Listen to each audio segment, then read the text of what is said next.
আসসালামু আলাইকুম রহমতুল্লাহি ওয়া বারাকাতুহু। স্বাগত সকলকে এমএস লিখন্স একাডেমিতে। লাভলি ভিউয়ার্স, আজকে আমরা চমৎকার টপিক নিয়ে আলোচনা করতে যাচ্ছি কিপ এর ব্যবহার। এই কিপ দিয়ে আমরা হাজার হাজার বাক্য তৈরি করতে পারি। আসলে ইংলিশ কোনো ভয় নয়, ইংলিশকে পানির মতো সহজভাবে শেখানোর জন্য আপনাদের মাঝে আমি আছি MS Likhon's sir. So without any further delay, let's watch and listen carefully.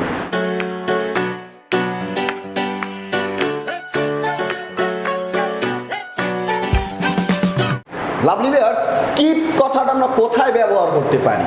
সেটা হচ্ছে কোনো কাজ অব্যাহত অবস্থায় থাকলে, একটা কাজ চলতেছে করতেই থাকো, এই রকম যদি বোঝায় তাহলে আমরা কিপ এর ব্যবহার করব। আর এই নিয়মটা একদম পানির মতো সহজ। ওকে, তো আমাদের মূল স্ট্রাকচারটা যাওয়ার আগে আপনাকে একটা কর্ডিয়ালি রিকোয়েস্ট করব, আপনি যদি আমার চ্যানেলের প্রথম হয়ে থাকেন, please subscribe my YouTube channel MS Likhon's academy. আমার ইউটিউব ফেসবুক পেজ একই নামে দেওয়া আছে। এখানে আমাদের স্পোকেন, রাইটিং, গ্রামাটিক্যাল, আইএলটিএস সহ এবং আইসিটি ইন্টার লেভেলে আইসিটি ম্যাথ সহ সব কিছু আছে। আপনি চাইলে সব কিছু করতে পারবেন আমাদের এই ইউটিউবের মাধ্যমে। আর আপনি যদি ইতিমধ্যে সাবস্ক্রাইব করে থাকেন, ইউ আর মোস্ট ওয়েলকাম। তো চলে যাচ্ছে আমাদের মূল structure. Keep plus verb one plus ING plus extension. Extension শব্দের অর্থ হচ্ছে অতিরিক্ত অংশ। ওকে, তো আমি এখানে আজকে 2টা না 8 থেকে 10টা বাক্য প্র্যাকটিস করাবো এবং আপনার কিছু CW মানে কমেন্ট ওয়ার্ক দিব। আপনি যদি সত্যি আমার ক্লাসটা বুঝে থাকেন তাহলে আপনি কমেন্ট করবেন, আর আপনার কমেন্ট, লাইক, শেয়ার দ্বারা আমরা খুব ইন্সপায়ার্ড হই যাতে আগামীতে আরও ভালো ভালো ভিডিও দিতে পারি। এবং কোন রাইটিংটা আপনার সমস্যা আপনি অবশ্যই কমেন্ট করবেন। ইনশাআল্লাহ আমি লিখুন স্যার আপনাদের মধ্যে ওই রাইটিং ক্লাস নেক্সট ক্লাসে দিব।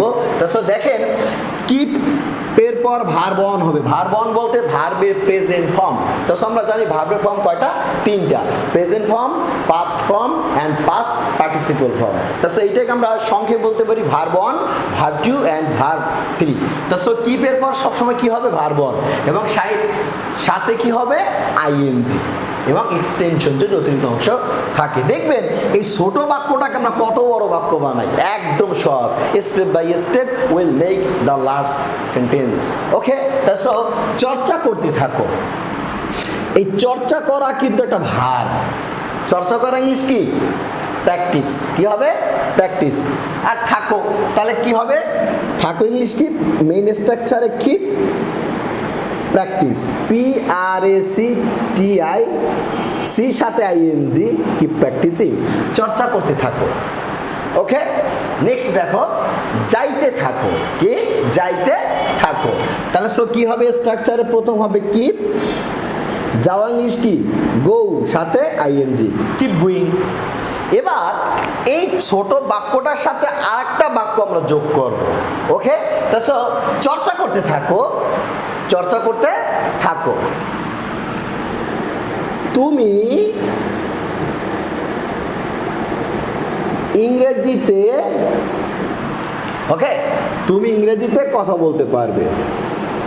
কথা বলতে পারবে। আমরা কিন্তু এভাবে বলি, চর্চা করতে থাকো, তুমি ইংরেজিতে কথা বলতে পারবে। কারণ আমার ইংলিশে কথা বলতে গেলে প্রচুর প্র্যাকটিস করতে হয়। চর্চা করতে থাকো, কি প্র্যাকটিসিং। তুমি ইংরেজিতে কথা বলতে পারবে, এটা হবে কি?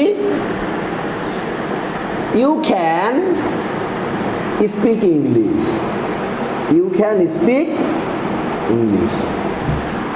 তাই না? কত চমৎকার বাক্য না? যে কিপ দিয়ে আমরা কত বড় বাক্য বানাইছি, তাই না? এর আগে আটা কথা তোমাদেরকে খেয়াল করতে হবে লাভলি ভিউয়ার্স, যে ইউ হচ্ছে এখানে একটা সাবজেক্ট। আমাদের ক্যাপিটাল পাঞ্চুয়েশনটা রুলস আছে যে সাবজেক্টের আগে অতিরিক্ত অংশ থাকলে তার আগে 1 কমা। তাহলে টোটাল কি হলো? কি practising, comma, you can speak English. চর্চা করতে থাকো, তুমি ইংরেজিতে কথা বলতে পারবে। এবার আসো তো, যাইতে থাকো, এটা দিয়ে আমরা বাক্য বানাবো। কি? যাইতে থাকো, আমার আসতে দেরি হবে। যাইতে থাকো, থাকো ইংলিশ কি? কিপ। যাওয়া ইংলিশ কি? গো। ভেরি গুড, তুমি ভালো পারছো। সাথে আইএনজি, কিপ গোয়িং, যাইতে থাকো। আমার আসতে দেরি হবে, আই উইল কাম, আমার আসতে। দেরি হবে ইংলিশ কি লেটার, LATER। এই আই হচ্ছে একটা সাবজেক্ট, তার আগে একটি কমা দিতে হবে। এটা কিন্তু আমাদের 9, 10 ক্যাপিটাল লেটার পাংচুয়েশনের জন্য খুবই ইম্পর্টেন্ট। তো আমরা যে শুধু রাইটিং শিখতেছি তা না, রাইটিংয়ের পাশাপাশি আমরা এইভাবে প্র্যাকটিস করবো, প্রচুর স্পোকেনের জন্য আমরা প্র্যাকটিস করবো। তাছাড়া যাইতে থাকো, আমার আসতে দেরি হবে, কি হবে keep going, I will come later. Next 3 number তোমাদের জন্য একটা কমেন্ট ওয়ার্ক, CW, দেখে কি করতে পারো না। তাছাড়া এই বাক্যটা তুমি কমেন্ট ওয়ার্কে করবে, আমি বিশ্বাস করি তোমার জন্য খুবই উপকার হবে। কি নামাজ পড়তে থাকো, সব কিছু ঠিক হয়ে যাবে। এই বাক্যটা তুমি অবশ্যই করবে।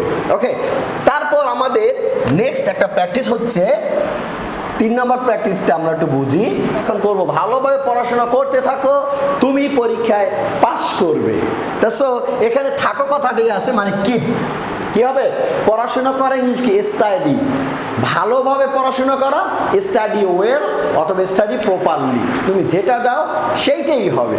ওকে, সো ইংলিশ কিন্তু কঠিন নয়, আমি ফার্স্টে বলেছিলাম ইংলিশ কোনো কঠিন নয়, মানুষ চাইলেই সম্ভব। সো ভালোভাবে পড়াশোনা করে ইংলিশ হবে কি কিপ স্টাডিং, স্টাডির সাথে ওই যে নিয়ম অনুসারে আমাদের ING, keep studying, keep studying. ভালোভাবে ইংলিশ কি ওয়েল অথবা প্রপারলি, তুমি পরীক্ষা পাস করবে। You will first in exam. So lovely viewers, আমরা বুঝতে পারলাম যে ইংলিশ সত্যি কোনো কঠিন নয়, আমাদের কত বড় একটা বাংলা বাক্য চমৎকারভাবে আমরা ইংলিশে তৈরি করছি। তাহলে সব ভালোভাবে পড়াশোনা করতে থাকো, কিপ স্টাডিং, তুমি পরীক্ষা পাস করবে, keep studying well, you will pass in exam. So আমার বিশ্বাস তুমি এই কমেন্ট ওয়ার্কটা অবশ্যই করবে। সো আমরা এখানে 3 থেকে 4টা প্র্যাকটিস করলাম, এখন আমার সাথে তুমি মুখে মুখে প্র্যাকটিস করবে। ওকে, বলো তো, লিখতে থাকো, এটা ইংলিশ কি হবে? ভেরি গুড, কিপ রাইটিং, বলতে থাকো, কিপ সেইং, নামাজ পড়তে থাকো, কিপ সেইং প্রেয়ার, যাইতে থাকো, কিপ গোয়িং, এগিয়ে যেতে থাকো, কিপ গোয়িং অ্যাহেড।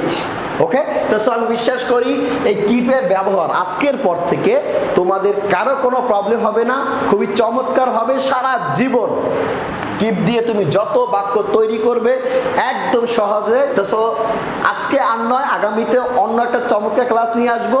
সকলে ভালো থাকুন, সুস্থ থাকুন এবং MS লিকন্স একাডেমির সাথে থাকুন। Keep practising. আসসালামু আলাইকুম রহমতুল্লাহি ওয়া বারাকাতুহু।